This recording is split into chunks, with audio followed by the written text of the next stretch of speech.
the hard part is you exposed mass surveillance of a powerful nation, of the United States, and it's the Five Eyes. But now you have someone like Shoshana Zuboff writing a book about surveillance capitalism, that now it's not just in the hands of governments, that private companies have this capacity as well.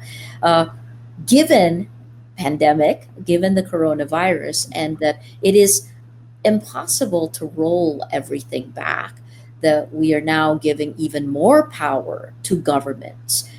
Contact tracing, this is actually one of the questions from the audience. With these types of things, how do we move forward? How can we solve the problem of the virus without losing more of our freedoms? I think some of it comes into how you expressed the concern as we go, we can't roll any of this back, or we can't roll all of this back. And that is the challenge that we face with these emergency measures. Once a government starts doing something, once a corporation start doing something, once it has been done, once it becomes a fait accompli, they try to convince us that that's good and right and natural and it can never change, because they've become accustomed to the privilege. And I don't think that's quite correct. I think that's actually the problem that we face today. When you look at the mass surveillance system that was revealed in 2013, the practice of mass surveillance, and you look at the rise of surveillance capitalism as it's described today, they're actually the same thing. When you look at the stories of 2013 that had the most impact, that created the greatest scandal, it wasn't what the government was doing alone. It was the government was going to the corporations. They were going to the major telecommunications providers in the United States, and they were saying, we want the phone records of everyone in the United States, man, woman, child, regardless of whether they're suspected of crime, and we want you to provide them to us every single day on a rolling basis. They went to the major internet service companies. They went to Google, they went to Apple, they went to Facebook, they went to Yahoo, and many more. And they went, look, we've got a process in secret courts where we're going to rubber stamp warrants. And this is a court that was asked about 34,000 times in over 33 years to authorize surveillance for the government. And out of those 34,000 times, roughly, they heard from this court no only 11 times in 33 years. So this is very much a rubber stamp.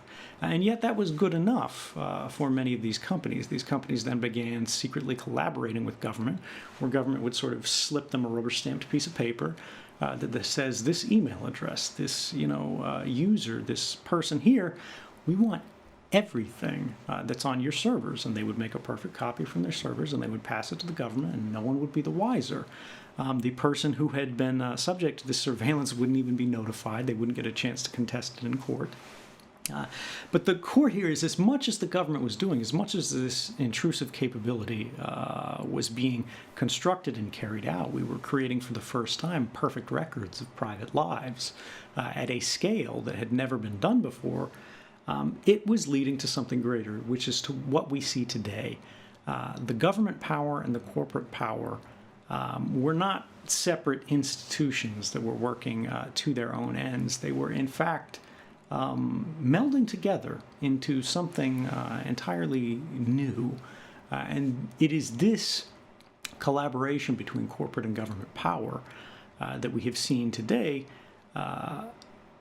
emerge into something quite unexpected, I think, which is actually governments have such an appetite for the capabilities and the information, the data that these companies hold on individuals, that governments are beginning to become clients to corporations. Governments are, in a unusual way, beginning to be subordinate to these companies in a way that I think would have been quite difficult to predict. And this has emboldened the companies.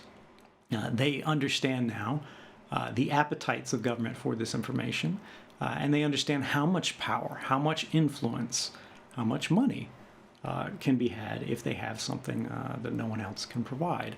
And so what we have seen over the last decade is a race to see who can know the most about the most people, know the most about the most. And this is what we struggle with today. So again, it raises the question, all right, so what do we do about it? Well, the first thing is we have to look at this and go, is this okay? We are told this is right and proper. We are told that, look, we can't do anything in court about this because it's not our records. Even if the data is about you, even if it's your messages, they say, well, these things belong to the companies. They're the company's records. They're on the company's servers. But nobody at the company created that record. You created that record. It's your activities. And our laws have not been updated to address this. There is a fundamental issue that is unresolved in privacy law around the world today, which is there is no universally recognized ownership right of data about you, data that is created about you, data that's held about you, data that's processed about you. They say it's not yours. And I think that's incorrect. I think if we change that, and this is a simple legal reform that only needs to be done in one major jurisdiction, and then all the technology companies will have to rejigger their systems, and basically it'll be a global reform even if it happens in one major jurisdiction. Because you can't you can't ignore that change. Technically, if a user has to have the ability to go, you can't use that way, or you can't keep that, or you can't track me, I don't agree with that, then suddenly everything will change. Right now, the problem is today it's unimaginable for a lot of people. There's this popular thing that, like, oh, people don't care. It doesn't matter to people. And I've been talking to people about this for years in every country and every platform you can imagine. And people do care. People are furious about what's being done. The thing is, they feel like they can't do anything about it. They have been disempowered to the point that they feel like they have no more influence over their own governments, over their own policies, over this system that increasingly rules them, rather than is something that they are partnered to and part of in this process. And I think once we realize that, collectively, change will happen very quickly.